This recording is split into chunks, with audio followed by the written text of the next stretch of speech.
Greetings and welcome to Heart Expressions with Barbara.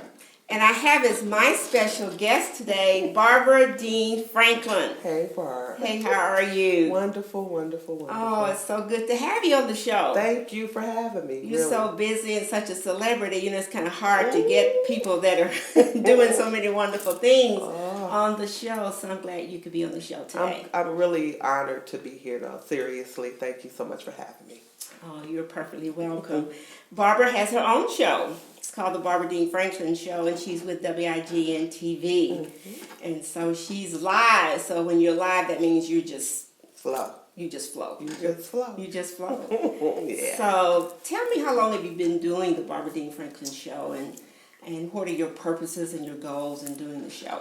March the 1st of 2012 is when I Okay. started. So this year I celebrated 3 years doing the Barbara Dean Franklin Show. When I started the show, it is the Barbara Dean Franklin Show, Real Talk, Real People, where I spotlight people in and around the community doing good things. You hear so much about what's going wrong in Detroit. Absolutely. And there are so many people that are doing some awesome things, that are trying to do good things, and you never hear about them. So I wanted to make sure that I had an opportunity to bring them on, to sit and talk with them, to share their stories, their successes, with people. In the beginning, it was your success or your failure, because if you had a business and it wasn't doing good, I wanted people who had a business that was doing good to share with them how to, get better. So, that's what I'm doing. I've been there for 3 years. That's my story. I'm sticking to it. And I enjoy it. I really have met some great people. I think I have like maybe 102 shows that I've done over that time. And I've met some amazing people. And so it's fun. I really like it. Yeah, I've watched many of your shows, and I like the realness. I like how you just bring everything out of the person. I think it just flows so well. So, you've had some wonderful guests. Thank you. And some very interesting guests. It's really amazing that it was probably like January 2012 when I received a call from Isaac Lawrence, who is the producer, and he asked at that time if I would like to be interviewed by Pastor K. She had Today's Christian Woman. And I said, sure, certainly, but what am I going to talk about? He said, let's talk about your nonprofit, Women Empowered Crossing Path. And I'm like, well, it was just a vision then. I hadn't really... I didn't have my 501c3 status or anything like that. He said, well, just come on and talk about it. I ended up talking about that, talking about my 36 years at AT&T, being in leadership. Yes, 36 years, And so after that show, I guess it was probably one of the highest shows at that time that they had. He called back and said, would you like to do a monthly show? And I was like, sure, and monthly came every other week, and every other week became weekly. And so the rest is history. Here you it did is. an awesome job. Thank you, Barbara. And you had some awesome people on the show. Thanks. So I know you're very active in the community. And tell us about your nonprofit. I know you do a lot in the show with domestic violence. It's those women suffering in silence a lot of times that you never really hear about. Because a lot of times they are tired of talking about it. People have turned their back on them. They're afraid. They feel they have no way out. They don't have, they're financially abused, sexually abused. They are just kind of locked into a situation, and their families have turned their back on them, and then we don't have a lot of places for shelter. And so what I'm trying to do now is tie in the Barbara Dean Franklin Show with Women Empowered Crossing Path, because I said that we would be a resource, a network of resources. So if I can get my guests to come on and give a donation to Women Empowered Crossing Path, then I could take that money and maybe put it up for emergency shelter. I don't have a shelter because I have a vision for in our house, which is a shelter that I would like to open, a transitional home where women can come in for a 12-year to 18-month program, 12-month to 18-month program, where they can do some being educated on finances and, help them parenting skills and different self-esteem is number one, because you got to love yourself in order to see yourself out of a situation. And so, if I can get people to donate, then maybe I can partner with some local hotels and put them up for 4 or 5 days until they can find a shelter or find a relative that'll take them in, or find another place, you know, just a safe place for them to go. They need a safe place. And just to have someone that they can go to initially when they feel like that, you know, no one else is there to help them, just to have some place to go. Right. And I know a lot of them just need counseling too, because they have just been really beat down. But you know, what's really heartbreaking for me is that I get a lot of calls and I talk to a lot of people. The follow through. The follow through. See, and when I was a domestic violence advocate in Lansing, we worked with the Lansing Police Department, carried a pager, went to your home. Because a lot of times they're not going to come back. You know, once you get them, that's that one opportunity you have to talk to them, to share with them, you know, if they need help with PPOs or paperwork or different things like that. They're not going to go to the court, you know, but once you have an opportunity to do a face-to-face with them, then you gain that trust. And you listen to them. It's mostly, they just need somebody to hear them. Right. Yeah. Because it's a process. It just doesn't happen overnight. Right. The times I've been involved with them and helping those, they will come, but they don't know if they can stay. Exactly. They'll end up going back. Exactly. So it has to kind of go to a point of no return. Right. Before they actually leave the situation. Right. And, you know, in those first few moments, you have to gain their trust. Their trust. You know, you have to gain their trust. And it's not about telling them what to do. It's listening to them about what it is that they see for themselves. What is it that they want to do? And then help them, you know, to develop a safe way out, you know, for them and their children. 36 years at AT&T. Wow. That's a long time. For real. And you're retired. I retired. I retired March the 31st of 2012. My mother. Has it been that long? Yeah. Wow. It doesn't seem like it's been that long. Exactly. My mom, she had a stroke. It was her fourth stroke, and I was riding behind the ambulance, and I was calling into my boss at the time, and you know, as we're flying, you know, and I'm telling him that my mother had another stroke and I wouldn't be in, you know, that particular day. And I said, as a matter of fact, at the end of the month, I'm retiring. You know, the words came out of my mouth and I'm thinking, what is wrong with you? You know, because at that time, my 401k was a 401 May, meaning it may be there, it may not. And, you know, I knew that I was not financially, I wasn't really ready to retire, even though I had 36 years. You know, I had a crack addiction from 87 to 94. But at that moment, you know, it was put on my heart. God had already said to me, you can believe that AT&T is your source, or you could trust me. You know, now, September the 26th of 2013, my mother passed away. Now I know why God had me leave. Because that time that I had to spend with her, you know, to help her to prepare, you know, for her homegoing, you know, and prepare me to let go, you know, of my mother. I love her. You know, we had such an awesome relationship. So, you know, I was able today. Now I know why I retired, but at that time I, you know, thought I had a nervous breakdown. You know, you just mentioned something about, and since you brought it up, about your crack addiction, you're just such a good representation of the goodness and the grace of God and where He can bring you from. Talk a little bit about that. I think our audience would be so blessed to know that anyone can fall into that situation. Most definitely. Had a really good friend, and it is really, when people hear me tell the story, they always think I'm crazy. I had a girlfriend, and you know, as we were growing up, they called us Tank and Tub because we were both, you know, big girls. And she, you know, I mean, I was no stranger to drugs. You know, I smoked weed, I drank, you know, so, you know, crack, it was no big deal for me, you know. So when she talked about, you know, crack, I looked at her, she had lost so much weight, you know, and I was like, man, I could lose a couple of pounds, you know. Well, I think I was the fattest crack addict I ever knew, you know, because I tell people, I said, I think that they were taking my dope and replacing it with popping fresh cookie dough, because the more I smoked, the fatter I got. It did the opposite on me, yeah, right. It did not work for me about losing weight, but, you know, I kept my job, you know, and I made light of that situation, but it was really a dark time in my life, you know. I can imagine. Just having something that has a stronghold on you like that. I started it, thinking, okay, I could lose a couple of pounds, but I could never let it go. As much as I tried, I went to the best rehabs, I have done almost everything to try to stop, from using that addiction.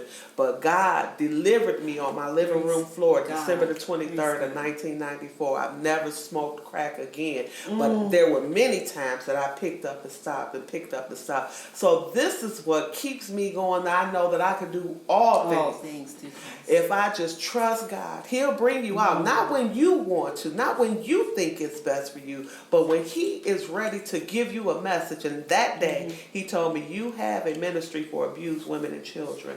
And, I would never look back on my life for everything I've been through, from my sexual abuse as a little girl at the age of 5 years old, taught me how to pray and trust God. You understand? I had an auntie, and her name's Tibby Moe. I used to go to church with her all the time, watched her pray over her candles, and just believed in the power of prayer, But as a little girl, I can remember asking God, what's wrong with me? Why am I bad? Why does this man do this to me? But it taught me, again, how to trust God. So no matter what I go through in life, I'm always trusting God. And anybody that's dealing with an addiction, affliction of any source, they need to trust that God will work it out. But it starts with you. You can't make the change. You have to have that determination. You've got to have a determination to make the change. Yes. So God is a deliverer. Almost definitely. Amen. Yes, He is. He is a deliverer. And it's just amazing. I was watching Barbra Jones this morning, and the Lockhart lady, what's her first name? She won the Kurt Franklin show. Sunday's Best? Sunday's Best. Okay, I'm not a follower of that, but... well, I just watch it on Sunday mornings before I go to church, and she talked about how she made the wrong choice. Okay. And it can slip up on you. Most definitely, it can. I can. From being sexually abused as a little girl, I made a lot of wrong decisions. Equating sex with love. Just always wanting somebody to love me. Being told as a little girl, you're not nothing. You're never going to be nothing. So you have all these expectations you try to live up to. But my heart has always been my heart. You understand? So I've always loved people, tried to help people, been a giving person. But sometimes you need to be needed. Today, I don't need to be needed. I'm helping. Who Barbara Dean is. Most definitely. And it's a good feeling, It is a good feeling to know I make a conscious decision every day when I wake up. First I'm giving honor to God, who is the head of my life. What do you want me to do today? Now I make a conscious decision to be who I am, loving, kind, and giving. But there is a Barbara Dean Franklin in the back of my head, that sometimes when I get those phone calls, that the old Barbara can come out and tell you some things, but I choose. I think all of us. I choose to take, the high road, it's just to love on people, because I know that when I was unlovable, somebody loved me. And if we can love people right where they are, because there's no manual for, one set of, for a person. You have to love each individual right where they are. Right where they are. And it is amazing how God can take a life, even a bad situation, the abuse at 5 years old, and even the addiction has given you more compassion. I'm sure that you can look back and say, most definitely. Only but the grace of God. If only by the grace of God go I, and man, the compassion is a gift and a curse. Because it's a gift, because everybody needs to be loved, and if I don't get anything right, that part, loving people, I got that down pat. But sometimes it's a curse, because you can love people and feel broken, because they take so much from you. You understand? But I know that any time that I need to be replenished, I just go back to God. You know what the source is. I do. And I think the other day I posted something on my Facebook, that I was in my feelings. My flesh man will feel a certain way, but my spirit man always wins out, because that's one thing I don't ever want to do, and that's disappoint my father. Because he's just been too good. Too good. You all often hear God doesn't waste our pain. You know, He'll use your test for testimony. But it's truly a part that we have to play as well. Right, most definitely. Make that big step that you made, surrendering. You were helpless in terms of the crack addiction. Well, I was ready to take my life. I didn't even want to live anymore. And I mean, I thought about it, plotted, you know, like, okay, what am I going to do? Called my pastor at that time, and it was just really, I called the pastor, and it was like, this is pastor, you know, I'm on vacation. You know, I don't know if he was in Hawaii or wherever, you know, I'm like, you know, on vacation. I hung up, but at the time I had a cousin, her name is Juanita Gavin, and she passed away some years ago, but she came running over to me, and she was a new babe in Christ, and she had took me to the church that I was going to at that time, and she said, do you have any oil? And I happened to have some oil that had been up there with for forever, you know, for such a time as this. You understand, she took it and anointed herself and then anointed me. And that day, I had the evidence of speaking in tongues. God spoke to me in a way, told me all about my life, everything that I had been through, that He was with me all the time. He said, I've been waiting on you all the time, you know. So and He's just waiting to help us. Yeah. And deliver us. Man, your life is just such a testimony. Yeah. And even when I saw your show, I said, you know, just the freedom that you express the things that you've gone through will help someone else. Right. To know that God can do it. Real talk, real people. Real talk, real people. I mean, you know, and just as I shared with you a few minutes ago, it's not the storyteller. It's the story. It's the story needs to be told. Everybody, we all have a story. And everything that we go through, it's not for us to sit on it and hold it in. It is to share it with somebody. Because somebody out there may be going through exactly what I went through. But if they look at somebody like me and say, if she got over, I know I can too. It's a possibility that I'm able to do something different as well, you know. So I just thank God every day for the call that He has on my life, for who He's made me to be. Because I remember that little girl that sucked her thumb till she was 20-something years old, you know, really had no self-esteem about it. I laughed on the outside, but so broken on the inside. Standing inside my doorway, not going out to play with the kids because they teased and bullied, you know. And I really thought I was that girl in high school. And then I go to the reunions and nobody even really remembers my name. Wow. Yeah. Wow. Yeah.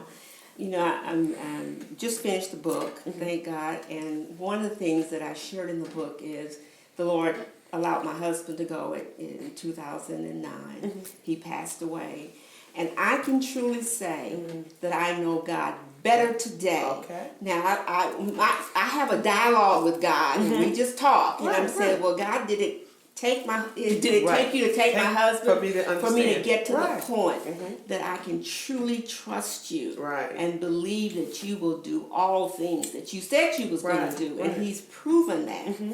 And I know God, I'm in a different place with Him today because of some things that He has absolutely done for me that nobody else could do. Okay. It's just a blessing to know you. Thank you. And I don't think we're going to let you move to Florida. I think we're going to keep you here. Well, you know what? I'm hoping that, I'm hoping that I could be like Oprah. You understand? You know, I'm looking for, I'm looking for the Oprah effect. You know, let me go to Florida, let me fly in a couple of times a week, do a couple of shows, do a couple of things, and then go back home to Florida. You know, but Detroit is always going to be my home. You know, wherever I end up. You know, and I'm going to Florida. Is that really where I'm going to end up? I just know that I'm tired of the cold weather here.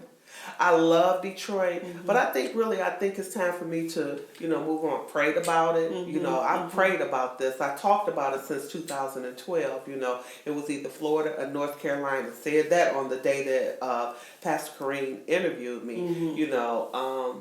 God has brought me this way to clearly speak to me, to show me what it is that I need to do. So, whatever, I'm still committed here. Roots. I got seed in the ground here. So whatever you need, anybody need, I'm gonna be advocating for Detroit wherever I am. Yes, ma'am. Well, wherever you end up at, Florida, North Carolina, I think it's gonna be Florida though. You will be a blessing. Thank you. To the area, and that women will be blessed. Just crossing your path. Hey, and I really love to hear that, because God gave me even that women empowered, crossing paths. That means so much to me, and when I have everybody, every show that has been on there, I try to support them in some way, if it's not financial, if I bought a book, a CD, I went to your event, whatever it is that I can do, because I don't just talk the talk. I want people to understand I walk the walk as well. And if we would just lock arms with one another and help one another, because somebody needs help, they may not be strong enough on their own. They have a vision, they have a dream, and they want to do it. Why can't we help one another realize our dreams? And if we did that, what a better Detroit we could have. What a better place that we can be, So that's what I'm hoping, is that when I cross the paths with somebody, that I could be a blessing to them, if it's just word or deed. Word or deed. Word or deed. I love that scripture where it talks about be careful how you treat someone, because you may be entertaining an angel. All right, right. And God says in His Word that the least that you do to the least of my little ones, you do it unto me. Right.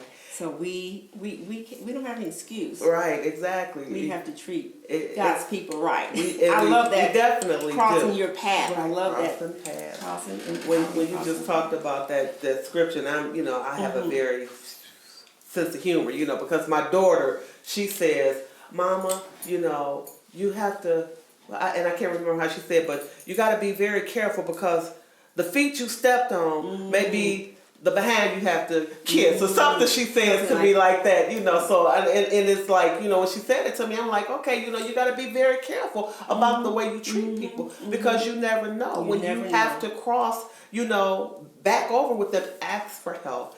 They are the very ones that you've hurt, are the very ones who end up helping you, So it's serious business when God allows someone to come in our lives. Most definitely. And we've got to recognize and realize that we have to know it's not about us.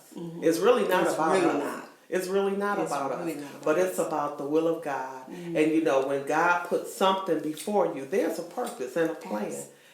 And we just have to be keen to His purpose and His plan. I just think about how getting to know Linda and getting to know you and how things have kind of come full circle.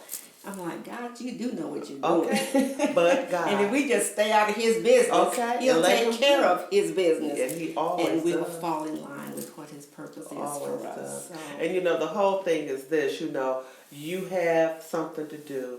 I have something to do. They may intersect and they may be separated, but the whole thing, there is enough for each of us. Absolutely. For each of us to do. And the thing here, see, people could see that we could have been in competition with each other, but we were in collaboration with one another. We're not competitors. We're collaborators. We're partners.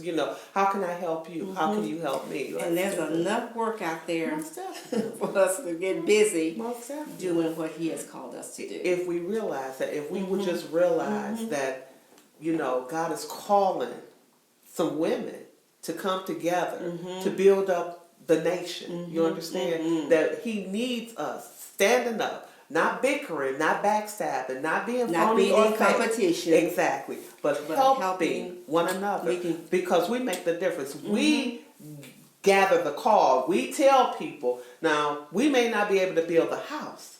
The men may have to come to build the house, but we're going to call it together. Call it together. All right. Well, it's just been a pleasure. First of all, knowing you. Thank you. When you invited me down to the program. Yes, COTS. That was, and just thank you so much for thinking of me. It was such a wonderful program. It just fits so much into what your purpose is. Thank you. And I don't want to go to my grave knowing that God had something for me to do that I didn't do. That would be a sad day for me. That's right. I know So that's right. Each and every day I want to say, Lord, am I walking in your will? Show me, tell me, because I want to be in your perfect will. And I know that your life is going to be blessed wherever you end up at. Thank you. I know you're not going to stay in this cold weather, so I'll say, that's a given. Okay, that's it. I'm sitting here with you. It is a challenge sometimes. Yeah, I'm sitting here with you, but my mind and everything else is already in Florida. Sunny Florida. It is. It really is. I know that you will get there, and I know that the community will be blessed. Thank you, Barbara. And I hope you'll give us a call when you come back to town. and you're flying in and flying out. Most definitely. I definitely will. But I thank you, and I encourage you to continue to do what you are doing, because just every word that you spoke to me, you sit here and mirror, I see you doing the exact same thing. So God bless you and keep his hands towards you for everything that you do. Thank you so much. Just want to be a blessing. It's amazing what you shared earlier has become my passion as well. Okay. Because there's a lot of people that's doing a lot of wonderful things that people just don't know about. They don't know about. And we need to get the word out. Because I've just met so many awesome people sitting at that table with me, that I didn't have an idea. Or some people who sat at that table that were already doing wonderful things who I never thought would, who are you? Why would they come and sit with you? But they came and they sat with me, and they're doing great and wonderful things today. I'm excited. But when God's in it, okay, he's already paved the way. All right. So he just walked into his purpose. Right. Well, it's been a blessing just chatting with you today. It has been. And I hope we can do this again sometime. I pray that we can. And the one thing that I definitely want to say, because I think when I walked in the door, you asked me, you said, how are you doing? And I said, I went to church. I didn't feel like it. I was having a really kind of ugly day, but you have really made my day. Oh, praise God. The way I leave out won't be the way I came in. Well, that's just what sisters do. Okay. Thank God for my sister. Well, it's just been a pleasure having you on the show, and I wish you all the best in Florida. Thank you very much. In sunny Florida. And we'll be just sitting here jealous, spiritually jealous. Let's leave it that way. Okay. But I hope that you will walk into your purpose even in the sunny state of Florida. Amen. And thank you again for being on the show. All right, you're welcome. Thanks for having me. Amen. God bless you. God bless you. This has been Heart Expressions with Barbara, and we will see you on next time.